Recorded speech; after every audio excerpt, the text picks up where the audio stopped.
용수의 중론 탐구 제시품 관연가연품. 관연가연품 원문.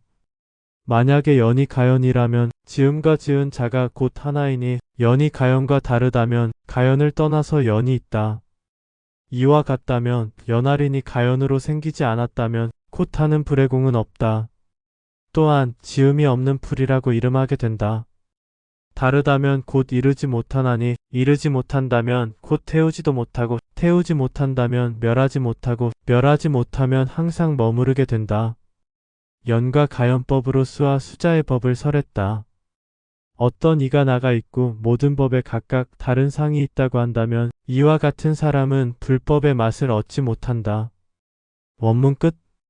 용수보살의 중론에서 10번째로 나오는 주제는 관연가연품으로 태우고 태우는 가능성의 이치에 대해 비추어보고 관찰하는 대목이다. 그러면 용수의 중론에서 태우고 태우는 가능성의 이치인 관연가연품에 대해서 해석해보자. 태움에 있어서 태움이 가능하다면 태움과 태우는 자는 하나다.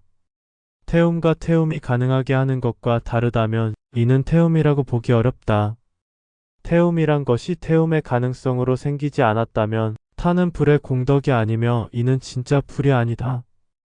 태움과 태움의 가능성이 다르다면 이르지 못하기에 태우지 못하고 멸하지도 못하게 되어 항상 머무르게 된다. 태움과 태움이 가능한 법을 통하여 받아들임과 받아들이는 자의 법을 말했다. 누군가 자신은 있는 것이며 모두 각자의 상이 있다고 한다면 이는 불법을 맛을 모르는 자이다. 해석 끝. 여기서 태운다는 뜻은 열반에 이른다는 것으로 보인다. 하나의 물질이 타려면 태우는 대상이 있어야 하며 물질을 태우는 불이라고 하는 원동력이 있어야 한다. 즉 물질만으로는 타지 않으며 불의 기운이 함께할 때 물질은 비로소 타고 재만 남게 된다. 마찬가지로 사람의 마음도 그 마음을 소멸시키는 원력이 필요한 것이며 오온을 받아들여서 오온을 소멸시키는 이치와 같다. 여기서 중요한 점은 이 길의 목적지는 완전한 무여열반이며 본래의 무가 실현되는 길이다. 무는 궁극의 목적지가 본래의 무이며 아직도 과정에 있으면서 벌써 무가 되어서는 안 된다. 즉 의식이 사라지는 수행 공부는 바람직하지 않다. 의식이 소멸하면 무엇을 통하여 깨친다는 말인가? 그대가 아무리 많은 것을 깨우쳤다고 할지라도 현상계를 얼마만큼 알았기에 자성이 없다는 것을 알았으며 시스템계를 얼마나 보았기에 자성의 순환을 보았다는 말인가?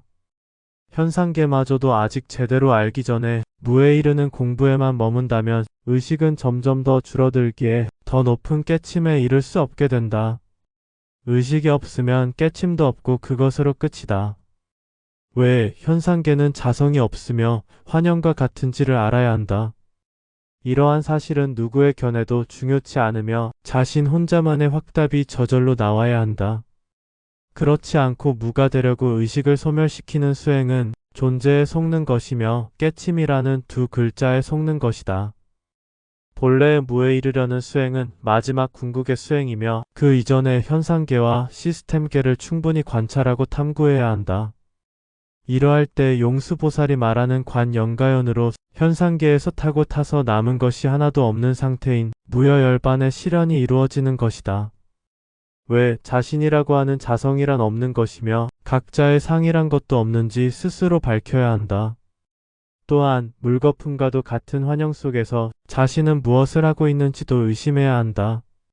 의식이 없다면 높은 깨침에 이를 수 없다. 의식은 결코 소멸의 대상이 아니다. 의식 자체가 잘못된 것이 아니라 의식이 탁한 것이 문제이다. 마찬가지로 오온 자체가 잘못된 것이 아니라 마음이 탁한 것이 문제다. 이미 공성과 무아가 자신의 바탕에 깔려 있다면 오온을 통하여 의식을 통하여 높은 깨침에 이르는 것이다. 의식을 소멸시켜 바위와도 같아지려는 수행은 당사자로서는 오죽하면 그렇게 할까마는 이런 수행법은 높은 깨침의 단계에 오르기 어렵다.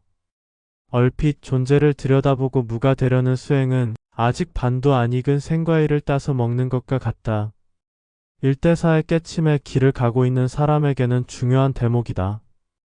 타는 물질과 타는 불의 성품이 만나서 열반에 이른다고 하면 여기에서 타는 물질이란 모든 집착과 미련이며 불의 성품은 현상계와 시스템계의 무상한 무자성이다.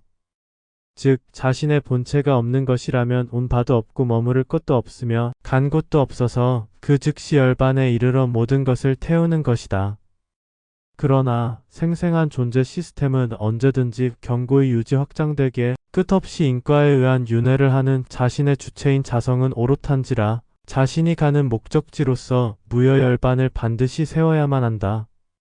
이는 존재에 대항하는 것이 아니라 존재를 거부하는 것이며 존재의 옳고 그름인 선악을 따지는 것이 아니라 존재와 관여되지 않음이고 현상적 무가 아닌 태초의 본래의 무에 이르는 길이다. 마음의 움직임에 대한 공부가 아닌 존재 자체에 대한 탐구를 시작하여야 한다. 마음은 무엇을 담거나 버리는 그릇에 지나지 않는다. 존재를 탐구하게 되면 비추어 보는 그릇은 어느새 사라지고 만연한 존재의 괴로움이 드러날 것이다. 이때가 무로의 여정이 시작되는 때이다.